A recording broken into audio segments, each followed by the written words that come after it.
automaton. Fairly simple, like it's our first designed example. So we'd have two states, and one would be called even, so Q, like Q even, and the other one called Q odd.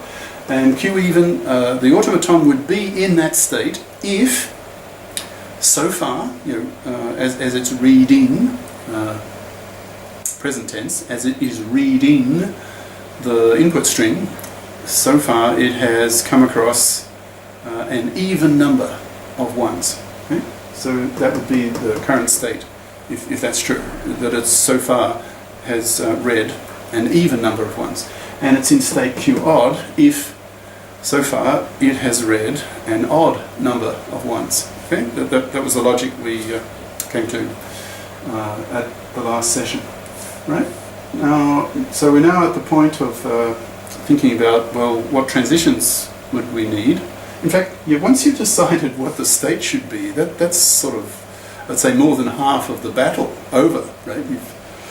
Because then deciding the states, the transitions, they obviously they're transitions between the states, right? So those transitions are more or less dictated by your choice of states, right? So here's our choice of states, just two of them. Now the transitions. So if you're in this state, even, and you read, like the next symbol in your input string, if you read a 1, then common sense says, well, now you've got an odd number of ones. Okay? So you transition to here. Okay? So in other words, if you're in state even, and you read a 1, then you transition, you switch to state odd. Right? So you switch to here. Makes sense? Okay? Now, imagine you're in state odd. In other words, you have read an odd number of ones so far, and then you read another 1. Well, now you've read an even number of ones. Okay, so you'll switch back to here. Well, you'll switch to here. Okay, so these two transitions make sense. Now, what about now? Remember, you have to have as many transitions as there are the number of states times, multiplied by the number of different input symbols in your string.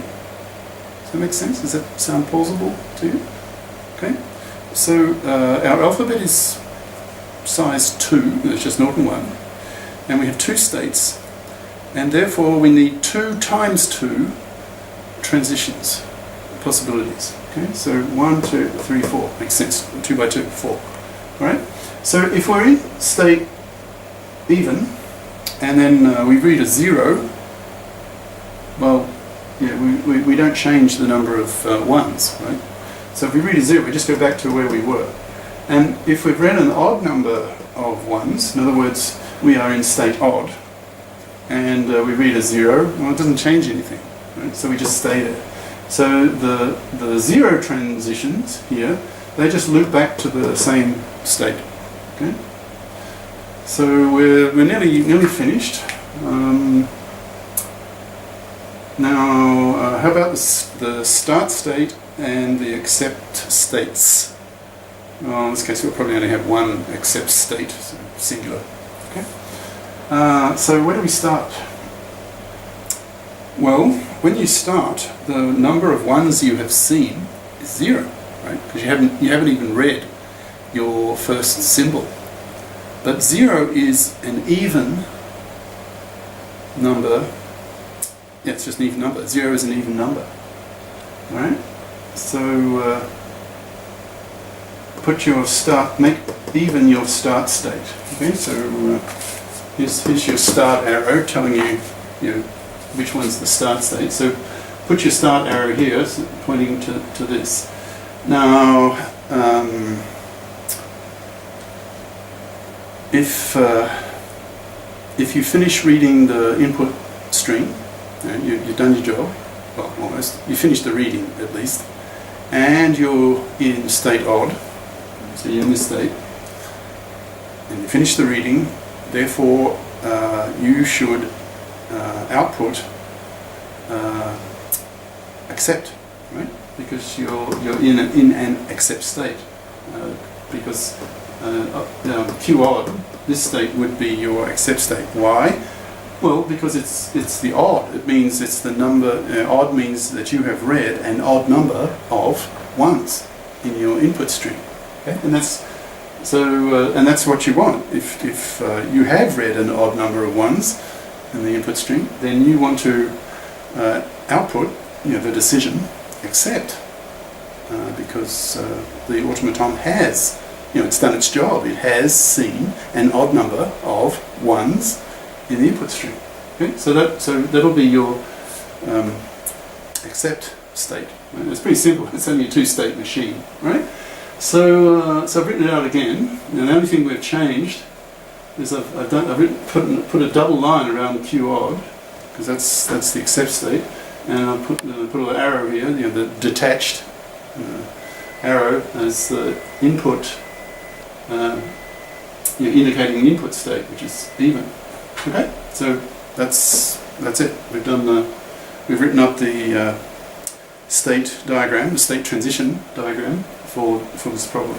All right, now we'll do another one. Oh, that was, I can't remember the. Well, okay. Next example, a bit more complicated. So it's example 1.21 or 1.21. Now the 1, of course, is the chapter number. Right? Now this ID here is the same. I'm using the same IDs as in the textbook, so you can find it easily. And I do hope you've got the textbook. Either got it for free by downloading it from emule.com, emule.com, or maybe you've bought it secondhand from, say, Amazon.com, fairly cheaply. But if that's too expensive, well, just get it for free. But then you'll need a computer or an e-reader, electronic reader of some kind, to read the text. But do get the text, because remember, the whole time I'm paraphrasing, I'm précis. To précis means to hopefully write out the same meaning of some text, but in much shorter. Right? You're compressing the text, because I don't really writing out the whole book. That's sort of silly. So I read it. I extract what I hope is like the essence, the main ideas, and then I express them in a much more compact form, pretty comprehensively, but still, I'm praising. Right? This is my, with my brain, my knowledge, my experience. It's me interpreting Sipser. Now, the way I interpret Sipser and the way Sipser interprets Sipser may be different. So it's up to you to judge. So I suggest you do get the text and follow. If you're studying this seriously, follow it with real support from the text itself. Okay. So in a sense, you can look at all this stuff that I'm writing up on the board as basically just motivation for you to study the real text. I suppose I could argue fairly reasonably that since it's fairly comprehensive, you can almost, you can still study a lot, get a lot of material, a lot of knowledge out of these notes, these sessions, what I write up, without the text. That's that's a possibility. But you will do better if you use the text. So I recommend you do use the text. All right, next example. And so this is the example ID, which is the same as the text. So now, a second example. So E, I guess, for example, and 2 because now it's our second one. Now the task of this second automaton, finite. I tend to get a bit lazy, and I'll just say automaton, and that's shorthand for finite automaton. In other words, what exactly is finite? We had a bit of trouble with this before. Certainly the number of states, number of transitions, number of transition rules, same thing. Do